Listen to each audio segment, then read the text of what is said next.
She watched him stand up, adjust his coat, and walk out of the restaurant without looking back.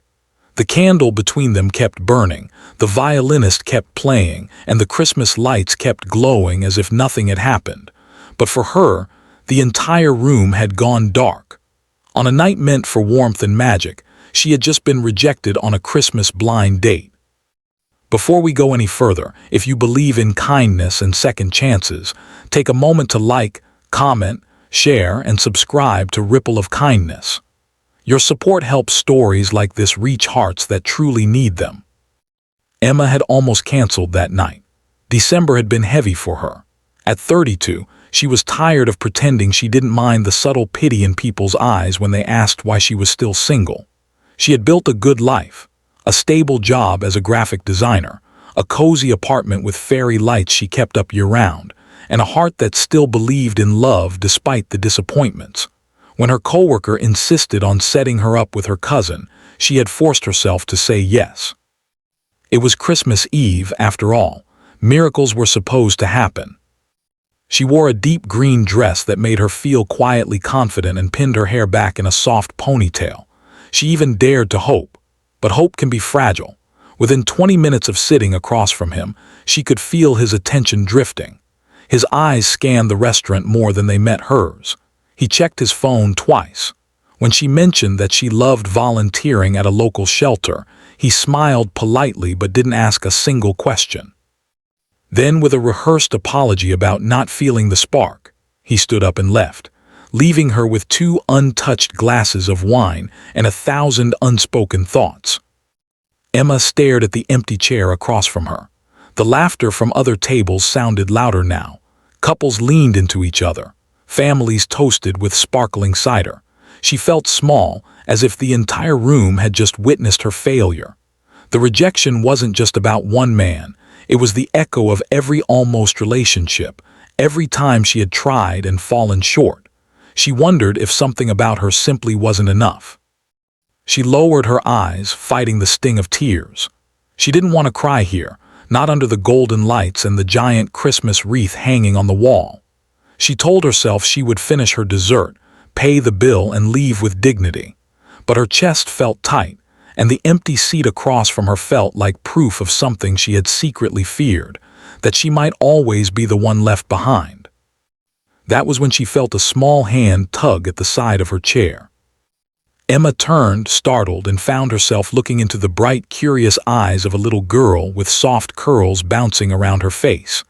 The child wore a red velvet dress and held a small reindeer plush toy tucked under her arm. There was no hesitation in her gaze, no judgment, only innocent curiosity and something else: kindness. The little girl pointed at the empty chair and then back at Emma, her tiny brows knitting together as if she was solving a serious problem. A few steps behind her stood a man, probably in his mid-30s, tall and slightly flustered, as though he had just realized his daughter had wandered off. He looked apologetic, ready to pull her back.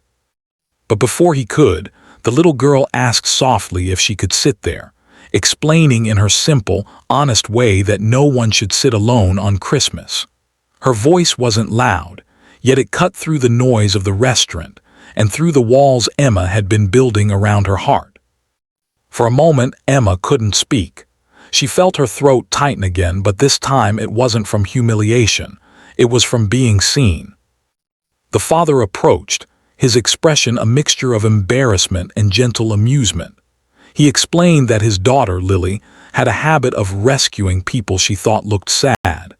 He offered to take her back to their table, but Emma surprised herself by shaking her head. She found herself smiling for the first time that night, telling them they were more than welcome to join her.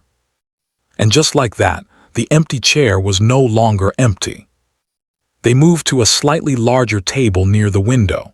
Snow had begun to fall outside, coating the street in white. Lily talked endlessly about her school Christmas play and how she had been a star, literally, with glitter glued into her hair. Her father, Daniel, listened with a patient smile that revealed both exhaustion and devotion. There was a softness in him, a quiet strength that came from raising a child on his own. As the evening unfolded, Emma learned that Daniel had lost his wife 3 years earlier to a sudden illness. Christmas had been their favorite holiday, and every year since, he and Lily tried to keep the traditions alive. Some days were easier than others. Tonight had been one of the harder ones. Lily had sensed it, which was probably why she had wandered over in the first place. She was trying to fix more than just Emma's loneliness. Emma felt something shift inside her. Her own pain began to feel lighter in the presence of their shared vulnerability. Daniel wasn't polished or overly charming like her blind date. He stumbled over his words sometimes, especially when speaking about his late wife. But there was honesty in him. When he asked Emma about her work and her passions, he truly listened. When she spoke about volunteering and her dreams of starting a community art program for underprivileged kids, his eyes lit up with genuine interest. The rejection from earlier still lingered, but it no longer defined the night. Instead, this unexpected connection began to glow brighter than the Christmas lights around them. At one point, Lily reached across the table and placed her small hand over Emma's. She said she liked her because she had kind eyes. It was such a simple statement.